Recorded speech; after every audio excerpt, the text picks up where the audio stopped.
안녕하세요. 춘해보건대학교 간호학과 성인간호학을 맡고 있는 배영실입니다. 오늘 주제는 코로나 극복 셀프 건강 처방에 대해서 알아볼까 합니다. 지금 코로나19로 힘든 시간을 보내고 계신데요.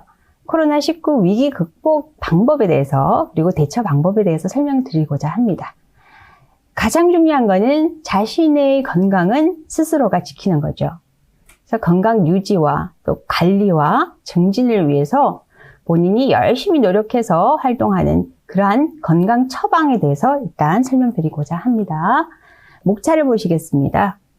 첫 번째는 코로나19의 특징에 대해서 설명을 드릴 거고요.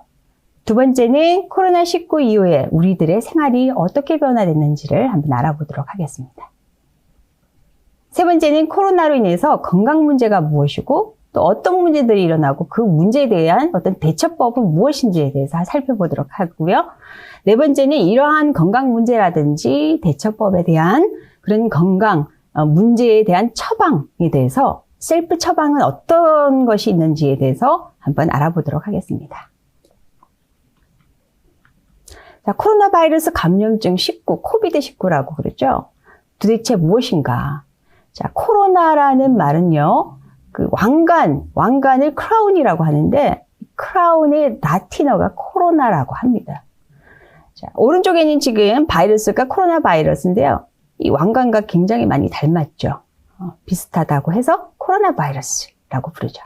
자, 코로나 바이러스 감염증 19의 질환의 원인은 사스 코로나 바이러스 2인데요. 지금 오른쪽의 그림을 보시면 특징적인 것을 알 수 있습니다. 자, 여기 노랗게 지금 보이는 부분이 빨판을 장착한 직 모양의 스파이크라고 하는데요.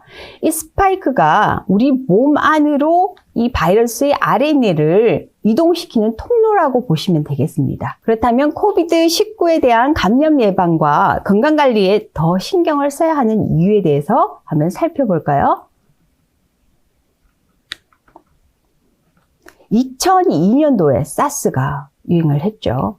메르스는 2015년도였고요.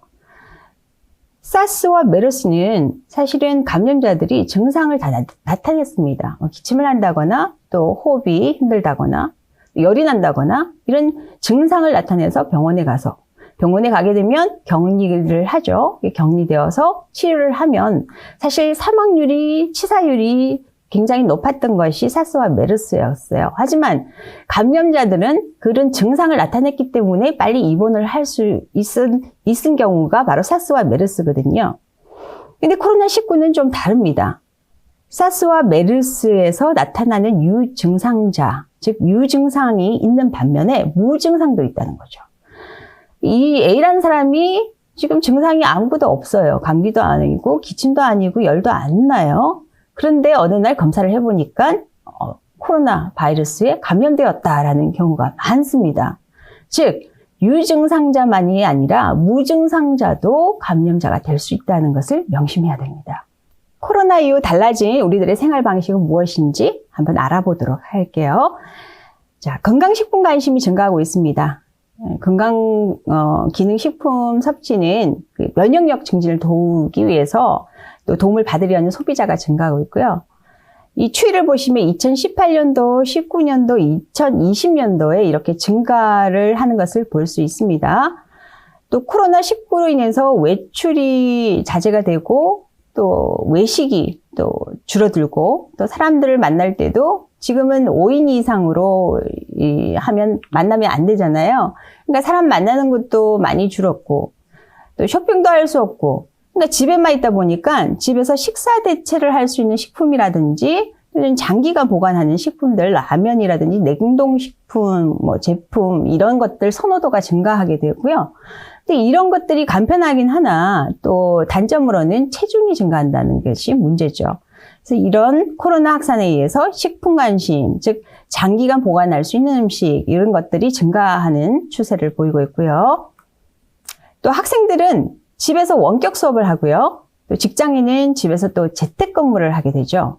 또 이러한 것 때문에 간식 식품 소비가 증가하고 있다고 합니다. 자, 코로나 블루 여러분 들어보셨습니까? 우울함, 스트레스, 이 코로나로 인해서 정서적으로 안정을 찾지 못하는 이런 상태를 코로나 블루라고 하는데요. 또 이런 우울, 정서적인 문제 때문에 또 사람들은 간식 중에서도 아주 자극적인 것, 단맛, 매운맛, 짠맛 이런 음식들을 선호하는 그런 소비자가 늘고 있다는 겁니다. 한국건강증진개발원에서 조사를 했습니다. 자, 코로나19 이후에 생활의 변화는 어떻게 변했는지 조사한 결과를 말씀드릴게요. 조사 기간은 2020년 8월 11일부터 8월 24일이고요. 온라인으로 진행을 했고 만 20세에서 65세 이하 성인 남녀 1,031명을 대상으로 했습니다. 결과를 보시면 가장 많이 변한 게 식습관의 변화입니다. 배달 음식 주문이 증가했다가 22%, 집에서 직접 요리하는 것이 증가했다가 21%고요. 또 체중 증가했다, 12.5%, 운동량이 감소했다, 11.4%입니다. 배달 음식도 주문도 증가하고 또 집에서 직접 요리하는 게 증가하고, 요리를 한다는 거는, 집에서 요리한다는 거는 외출을 할 수가 없으니까, 외식을 할 수 없으니까 식품을 사와서, 가족들이 많잖아요. 그래서 집에서 요리를 할 수밖에 없는 이런 상황이 벌어지는 거죠. 근데 이러한 결과들이 활동량이 적고 한정된 공간이기 때문에 어쩔 수 없이 에너지를 많이 쓸 수 없으니까 그 체중이 증가한다거나 운동량이 감소할 수밖에 없죠. 이 문제점이 바로 체중 증가와 운동 감소입니다. 이 문제점이 하나가 도출되면 그에 대한 어떤 대처법이 바로 처방인데요. 자, 이러한 문제 때문에 지금 국민체육진흥공단이라든지 문화체육관광부에서는 실내 건강 운동, 또 집콕 운동해서 실내에서 운동을 해서 또 건강을 유지할 수 있도록 만들고 있고요. 또 문체부에서는 집콕, 집 안에서도 스트레칭이라든지 간편한 운동을 하면서 조금 더 그 에너지를 쓸 수 있도록, 그리고 스트레스를 풀 수 있도록 하는 이런 프로그램 개발을 해서 많은 사람들이 활용할 수 있도록 도왔습니다. 자, 코로나로 인한 건강 문제와 대처법은 무엇인지 한번 알아볼게요. 코로나로 인한 건강 문제는 다양합니다. 굉장히 많은데요. 그 중에서 세 가지를 가지고 왔습니다. 첫 번째는 스트레스와 우울이고요. 두 번째는 눈 건강이고요. 세 번째는 손목 터널 증후군입니다. 물론 손목 터널 증후군은 다소 많이 들어본 이야기는 아닐 수도 있지만 지금 코로나19로 인해서 많이 증가하는 질환 중에 하나입니다. 스트레스와 우울은요, 이전에도 설명드렸지만 코로나 블루라고 해서 이 정서적인 불안감이라든지 스트레스라든지 이 우울감이 심할 때 이 코로나 블루라고 신조어입니다. 아주대학교 병원에서 조사를 했는데요. 정신건강의학과에서 그 항불안제 처방받은 사람들을 조사를 한번 해봤습니다. 그랬더니 2020년에 상반기에 2019년도에 비해서 항불안제를 처방받은 환자가 무려 25%나 증가했다고 합니다. 이 의미는 뭐냐면은 약으로서 이 불안감을 조절해야 되기 때문에 이 코로나19가 준 이런 악영향은 엄청나다는 거거든요. 코로나 블루 주요 증상은 불면증이 있고요. 소화불량, 불안 증세는 더 강해지고 무기력증까지 발생할 수가 있습니다. 우리가 우울하다거나 스트레스가 쌓일 때는 또 그 순간에 굉장히 힘들지만 이런 시간들이 지속적으로 장기간 되면요, 무기력증에 빠집니다. 그래서 이런 우울이나 스트레스보다 더 무서운 게 무기력증에 빠지는 거라고 합니다. 이에 대한 대처법을 알아보면 불면증일 때 여러분 그 카페인을 많이 줄이잖아요. 그리고 따뜻한 우유를 드시게 하고 또 수면 전에, 자기 전에 따뜻한 물로 샤워를 하면 잠이 잘 온다는 말을 하죠. 또 소화불량일 때 여러분께서는 이제 저녁에 많이 드시는지 모르겠지만요. 혹시 회사를 마치고 집에 와서 또 늦은 시간에 많이 먹게 되면은 또 소화불량이라는 게 있고요. 또 우리가 위식도 역류성 질환으로 해서 밤늦게 먹고 바로 잘 경우에는 음식이 역류되어서 생기는 염증이거든요. 이러한 것들도 여러분이 아시면은 조금 빨리 식사를 하시고 또 금주라든지 또 다른 술이나 이런 거, 알코올도 좀 자제를 하는 것이 좋겠습니다. 또 불안 증세나 무기력증에는 사실 우울감이 큰 역할을 합니다. 이 우울로 인해서 불안이라든지 무기력증이 생길 수가 있거든요. 그래서 우울감을 높이기 위해서는 자존감을 높이는 방법을 또 생각해 보셔야 되는데, 이 자존감, 즉 자신감을 높이기 위해서는 꾸준한 활동, 꾸준한 운동이 좋은 영향을 준다는 이야기도 있습니다. 그래서 자신감과 자존감을 높이는 활동에 대해서 한번 생각을 한 시간을 갖도록 하죠. 자존감을 높이기 위한 활동 중에서는요, 규칙적인 운동이 있고 충분한 휴식, 칭찬과 감사하는 마음을 표현하는 방법이 있는데요. 특히나 지금 시대에서는 규칙적인 운동이 굉장히 중요하다고 생각합니다. 규칙적인 운동을 하게 되면 정서적인 거나 또 신체적인 데 큰 도움을 줄 수 있는 방법이 라고 생각을 합니다. 자, 규칙적인 운동의 장점을 설명드리겠습니다. 규칙적인 운동을 하게 되면 기분이 굉장히 좋아지죠. 우울증이나 불안이나 스트레스 감소에 효과가 있고요. 특히나 운동을 하게 되면 우리 몸의 신체에 영향을 주는데, 우리 몸에 기분을 좋게 하는 호르몬이 세로토닌 호르몬입니다. 이 세로토닌이 분비가 되면은 행복감이라든지 또는 기분이 좋다거나 또 즐겁다거나 이런 느낌을 갖게 하는 호르몬인데요. 이거는 운동을 통해서 분비가 된다는 결과를 볼 수가 있죠. 자, 연구를 통해서 우울증 여성 환자 24명을 꾸준한 운동을 시켰습니다. 지속적이고 꾸준한 운동을 시켰더니 우울 느낌이 유의하게 감소했다라는 보고가 있습니다.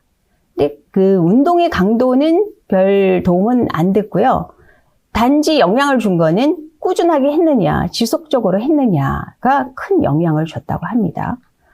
자, 두 번째는 이 운동은요, 근육과 뼈를 튼튼하게 합니다. 즉, 골밀도를 유지시키고 골다공증을 예방하는 효과가 있죠. 특히나 어르신들, 65세 이상의 어르신들은 조금이라도 넘어지면 또 낙상에 의해서 골절이 쉽게 옵니다. 특히나 어느 부위에 오냐면요, 고관절 쪽이나 또 골반 쪽, 대퇴 쪽에 골절이 오게 되면 거의 일어날 수가 없고요. 또 수술을 동반한 그런 치료를 요하기 때문에 이런 그 근육과 뼈를 튼튼하게 하지 않으면은 골절이 쉽게 일어납니다. 그래서 골절을 예방하기 위한 방법 중에 하나도 규칙적인 운동이 들어가게 되죠. 세 번째는 두뇌의 건강과 기억에 효과적인데요. 이런 운동을 하게 되면은 혈액순환이 잘 되는 거죠. 그래서 이 운동을 함으로 인해서 혈액순환이 머리나 또 전신에 되면서 산소 흐름을 촉진시키고 결국은 기억력과 사고력을 향상시키는 효과를 가져옵니다. 지금 코로나19로 인해서 많이 힘든 분들이 많은데요. 또 확진자 또는 또 가족들에게 정서적인 지지라든지 격려도 굉장히 중요하다고 생각합니다. 신체적인 아픔도 있지만 우리는 마음의 아픔도 되새겨야 하겠습니다. 그래서 우리 주위를 한번 돌아보시고 정말 정서적으로 또는 정서적인 어떤 마음의 간호를 받아야 하는 분들에게는 따뜻한 말 한마디라도 전하는 것은 의미가 있다고 봅니다. 자, 이렇게 보건복지부나 국가트라우마센터에서는요, 심리상담 지원이나 코로나19 통합심리지원단을 통해서 그 불안이라든지 스트레스를 예방하기 위해서 도와주는 그런 전화 또는 문자 뭐 여러 가지 방법이 있는데요. 혹시라도 상담이라든지 정신건강 관련해서 정보나 심리 지원을 제공받고자 하면은 여기에 연락을 하시면 되겠습니다. 자, 두 번째로 눈 건강에 대해서 설명드릴게요. 코로나19로 인해서 여러분 그 스마트폰 많이 보시잖아요. 스마트폰도 많이 보고 또 집에서 TV 시청도 많이 하고 또 실내에서 오랜 시간이 있기 때문에 눈의 피로도는 굉장합니다. 특히나 여러분 그 마스크를 쓸 때 김이 서리잖아요. 근데 이 안경을 쓴 사람들은 김서림이 너무 심해가지고 콘택트 렌즈로 바꾸는 경우가 많다고 하네요. 그래서 콘택트의 이 사용이 또 증가하고 있는데 이렇게 눈 건강에 대해서는 소홀히 하는 부분이 있어서 제가 이렇게 건강 문제에 대해서 제시를 했습니다. 눈 건강이 중요하다는 거죠. 한국이미지 커뮤니케이션 연구원에서 204명을 대상으로 복수응답으로 질문을 했습니다. 집에 있는 시간에 사람들은 주로 어떤 일을 할까요? 라는 질문이었죠. 그럼 여러분은 집에 있을 때 어떤 일을 할까요? 아마 비슷할 거라고 생각하는데요. 자, 71%가 TV를 본다. 유튜브를 본다. 67%고요. 인터넷 쇼핑을 한다. 66%. 독서를 한다. 51.47%로 나타났습니다. 71%, 67%, 66%다 TV를 보고 유튜브를 보고 인터넷을 사용하고 모니터를 본다는 거잖아요. 자, 그럼 생각해 보세요. 눈이 얼마나 필요할까요? 지금 학교나 원격 수업을 할 때도 모니터를 봐야 되기 때문에 학생들도 마찬가지입니다. 재택근무를 해야 되기 때문에 모니터를 봐야 돼요. 마찬가지입니다. 컴퓨터를 보는 시간이 많기 때문에 눈의 피로도는 이로 말할 수가 없겠죠. 눈 건강을 위한 대처법을 한번 알아볼까요? 자, 그러면 나의 건강한 눈을 위해서는 하루에 8컵에서 한 10컵 정도의 수분을 섭취하는 것이 좋습니다. 실내 온도는 18도에서 24도 정도 유지시키고요. 특히나 건조하기 때문에 가습기를 사용해서 습도를 조절하는 것은 굉장히 중요하죠. 습도를 40도에서 한 70% 정도 유지를 시키고요. 평소 눈을 충분히 깜빡여 주십시오. 그리고 1시간마다 10분씩 휴식을 취하고 또 가벼운 운동을 하는 것도 눈 건강에 좋은 방법입니다. 만약에 눈에 이상이 있다고 하면 전문의와 상의하는 방법으로 가셔야 되겠습니다. 그럼 국민건강보험에서 필요한 눈을 위한 눈 건강 운동을 이렇게 만들었는데요. 여러분이 눈이 너무 피곤하다, 모니터를 너무 많이 봤다 했을 때는 이런 간단한 눈 운동을 해주는 것이 좋을 것 같습니다. 자, 이 방법을 보시면 눈을 천천히 시계 방향으로 이렇게 한 5초, 한 5번 정도 회전시키고요. 또 반대로 또 왼쪽으로 하시고 또 손을 깨끗하게 씻은 다음에 이 눈을 이렇게 가볍게 지압을 시켜주시고요. 눈은 위아래, 그러니까 이게 안구 운동이에요. 쉽게 말하면 위, 아래, 또 왼쪽, 오른쪽. 자, 이 얼굴을 돌리지 마시고 눈동자를 돌려주시고요. 자, 그 다음에 대각선을 이렇게 쳐다본다거나 아래 대각선, 왼쪽, 또 오른쪽. 여러분 알파벳에 A, B, C, D 있죠. 그 A, B, C, D를 눈으로 A, B. 만약 알파벳을 모르겠다면 기억니은으로 하시면 되고요. 자, 눈을 또 최대한 가늘게 뜨고 5초간 유지한 다음에 힘껏 눈을 또 감거나 크게 하거나 이렇게 부드러운 자극을 주면서 안구의 운동을 자극하는 이런 방법이 있고요. 또 여기 이제 한쪽 눈을 감거나 아니면 다 떠도 상관은 없습니다. 팔자를 보시면서 눈을 위아래 이렇게 회전을 시키는 것도 좋은 눈 운동 중에 하나입니다. 그래서 여러분 시간 나시면 짬짬이 이렇게 눈 건강 운동을 해주시길 바랍니다. 세 번째는 손목터널 증후군입니다. 앞에도 설명드렸는데요. 컴퓨터를 보는 시간이 많으니까 마우스를 많이 만질 거예요. 그럼 마우스를 만지게 되면 손목에 부담을 많이 주게 되고요. 또 집에서 요리를 한다거나 또 활동이 많아지니까 가사 노동이 증가함에 따라서 손목을 쓸 수밖에 없는 일들이 많이 생깁니다. 그러면 이 시간이 가다 보면은 지속적으로 반복적으로 이 손목을 쓰게 되면요. 손목에 무리가 오게 되겠죠.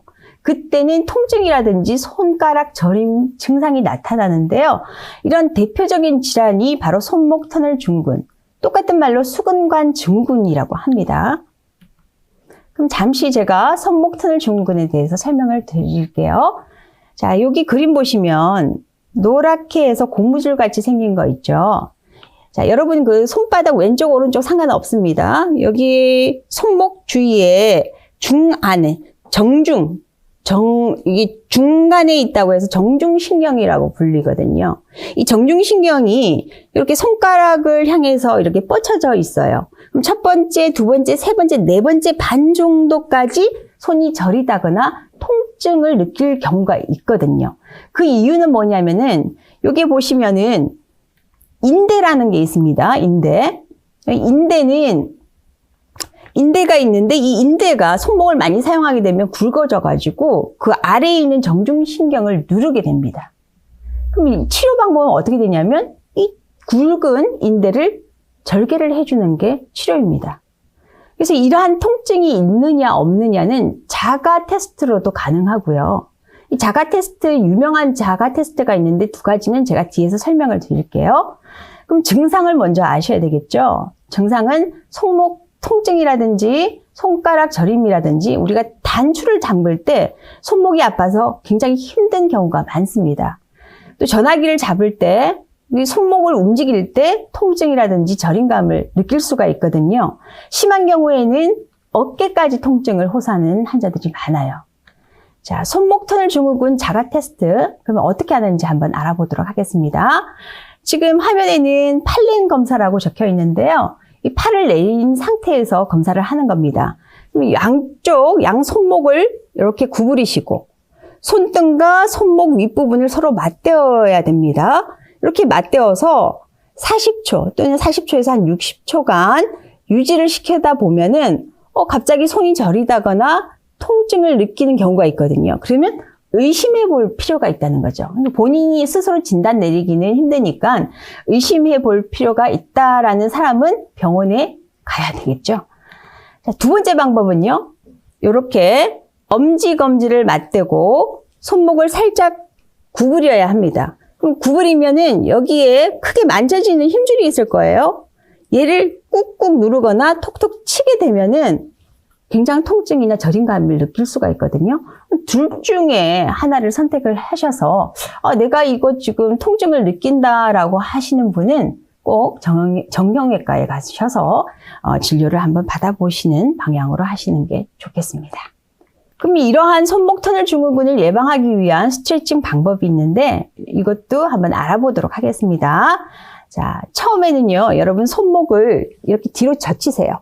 아주 간단한 방법이고요. 아주 짧은 시간에 할 수 있는 예방 스트레칭이에요.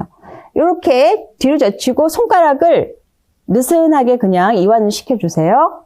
이완을 시키고요. 자, 그 다음에 이렇게 바로 해보세요. 바로 반듯하게 편 다음에 또 손가락을 이완하고요. 자, 지금 이 동작이 조금 중요한데요. 주먹을 꽉 쥐어보세요. 꽉 쥐고, 자, 아래로 손목을 최대한 구부려가지고 하나, 둘, 셋, 넷, 다섯 할 때 펴주세요. 펴고, 자, 손가락도 펴고요.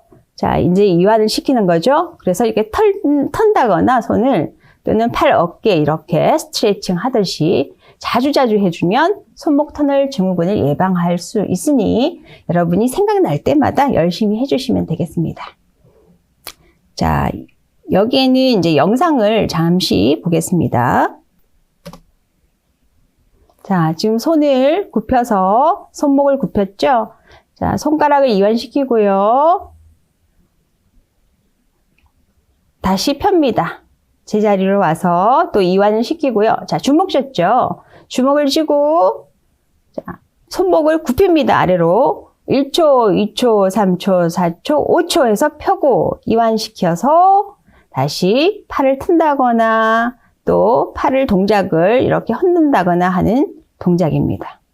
코로나 극복 셀프 건강 처방에 대해서 정리를 하겠습니다. 첫 번째, 면역력 높이기가 중요하죠. 면역력이 높아지면은 이 코로나19로부터의 감염을 예방할 수가 있겠습니다. 두 번째는 우울 감소, 정서적 안정을 위해서 긍정적인 마인드를 갖는 것은 굉장히 중요하죠. 그래서 항상 우리가 부정적인 일이 있다 하더라도 긍정적인 마인드를 갖는 훈련을 한다면 여러분의 생활과 삶의 질이 향상되지 않을까라는 생각이 듭니다. 자, 자존감 상승을 위한 활동하기. 여기에서는 운동, 꾸준한 운동, 지속적인 운동을 하는 것이 도움이 된다고 설명을 드렸고요. 네 번째는 지속적이고 규칙적인 운동하기. 네, 운동은 규칙적이고 지속적으로 하되 강도가 중요한 것은 아니다라고 설명을 드렸습니다. 다섯 번째, 가족과 이웃을 사랑하고 지지하기. 신체적인 아픔도 아픔이지만 마음의 아픔은 사실 더 클 경우가 많습니다. 그래서 지금 이렇게 힘든 시기에 서로에게 격려가 되는 말 한마디라도 여러분의 마음을 또 편안하고 따뜻하게 만들 수 있는 큰 힘이 될 것이라고 생각합니다. 6번째는 눈 건강을 위해 적절한 수분과 습도 조절하는 거, 또 간단한 운동을 앞에서 배워봤는데요. 여러분이 항상 하루에 생활을 하면서 생각날 때마다 눈 운동을 해주시면 좋을 것 같습니다. 자, 7번째는 손목 터널 증후군 예방을 위한 손목 운동입니다. 손목 운동이 운동하기가 간단하지만요. 여러분이 손목 터널 증후군을 예방할 수 있는 굉장히 좋은 방법이니까 일단 생각나실 때마다 꼭 잊지 마시고 적용해 주시면 좋겠습니다. 그래서 오늘은 코로나 극복 셀프 건강 처방에 대해서 한번 배워봤고요. 또 여러분이 스스로 자신의 건강을 유지시키고 또 건강을 또 증진시키기 위해서는 여러분의 노력이 필요하다고 생각합니다. 그래서 이 시간을 통해서 여러분에게 조금이라도 도움이 되었으면 좋겠습니다. 고맙습니다.